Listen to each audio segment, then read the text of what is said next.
Halo Sobat Bank Saham, selamat datang di program Sobat Pemula. Perkenalkan, saya Nanda.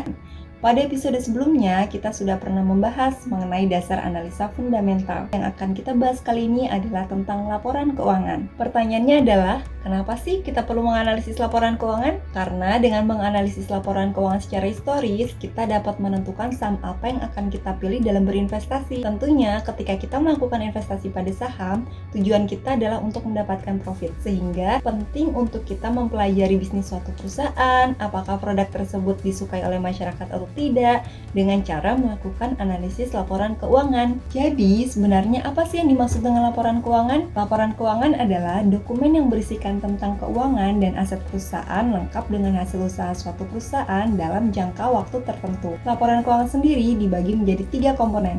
Yang pertama, ada yang disebut dengan balance sheet. Laporan ini berisi tentang posisi keuangan suatu perusahaan. Dan yang kedua, ada yang dinamakan dengan income statement atau laporan laba rugi. Dari sini kita bisa melihat nih, seberapa besar sih pemasukan yang diterima oleh suatu perusahaan. Dan yang ketiga, ada yang dinamakan dengan cash flow statement atau laporan arus kas. Laporan ini berisi penerimaan dan pengeluaran kas keuangan suatu perusahaan. Selanjutnya, dalam menganalisis laporan keuangan terdapat 2 pendekatan yang berbeda. Yang pertama, ada yang dinamakan dengan time series. Maksudnya adalah kita dapat membandingkan laporan keuangan suatu perusahaan di periode saat ini dibandingkan dengan periode yang sebelumnya. Kita ambil contoh, laporan keuangan perusahaan Adaro di tahun 2020 kita bisa bandingkan dengan laporan keuangannya di tahun 2019. Kemudian ada yang dinamakan dengan projection. Projection di sini maksudnya adalah kita dapat membandingkan laporan keuangan suatu perusahaan dengan perusahaan yang sejenis di periode yang sama. Contohnya, kita bisa ambil perusahaan Adaro dibandingkan dengan perusahaan Bukit Asam di tahun 2020. Dari sini, kita bisa ambil contoh laporan keuangan yang dimiliki oleh BBRI dan kita menggunakan secara time series. Time series di sini kita pakai tahun dari 2017 sampai ke 2020. Kita juga bisa ambil contohnya di sini ada total sales yang dimiliki oleh BBRI di tahun 2017 sampai ke 2019 ternyata mengalami peningkatan. Berbeda dibandingkan dengan tahun 2020. 2020 ternyata mengalami penurunan, tetapi tidak jauh dari angka laporan keuangan yang dimiliki di tahun 2018.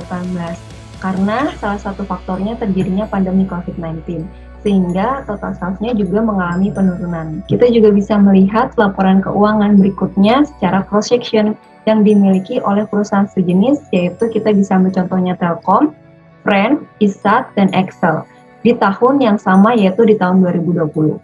Kita bisa ambil contohnya di sini yaitu net income. Net income-nya di tahun 2020 ternyata yang mengalami laba adalah perusahaan Telkom dan Excel. Berbeda dengan Friend dan Isat, net income-nya ternyata mereka mengalami kerugian. Kita juga bisa membandingkan perusahaan mana yang terbaik di antara sektor yang sejenis. Seperti yang sudah kita bahas, di dalam laporan keuangan ada yang dinamakan dengan balance sheet. Balance sheet sendiri terdiri dari aset, liability, dan equity. Aset sendiri terdiri dari aset lancar maupun aset tidak lancar. Untuk liability merupakan kewajiban yang dimiliki oleh suatu perusahaan yang terdiri dari hutang lancar dan hutang tidak lancar. Dan untuk equity merupakan sumber modal yang dimiliki oleh suatu perusahaan dan kita juga bisa melihat berapa besar laba ditahan yang dimiliki oleh perusahaan tersebut. Kemudian kita juga bisa mempelajari rumus dasar laporan keuangan. Aset sama dengan liability ditambah equity. Aset sendiri terdiri dari modal kepemilikan perusahaan berupa equity ditambah dengan liability yaitu hutang yang dimiliki oleh perusahaan.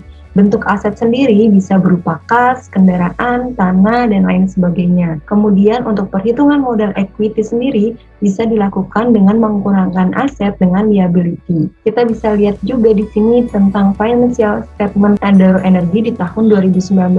Laporan posisi keuangannya aset terdiri dari aset lancar dan aset tidak lancar. Aset lancar sendiri terdiri dari kas, piutang, persediaan, dan lain sebagainya.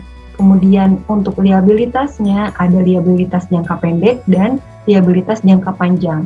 Untuk jangka pendek ada utang usaha, utang dividen, kemudian ada yang dinamakan juga dengan ekuitas. Materi kali ini cukup sampai sekian. Saya Nanda pamit. Terima kasih. Sampai bertemu di episode berikutnya.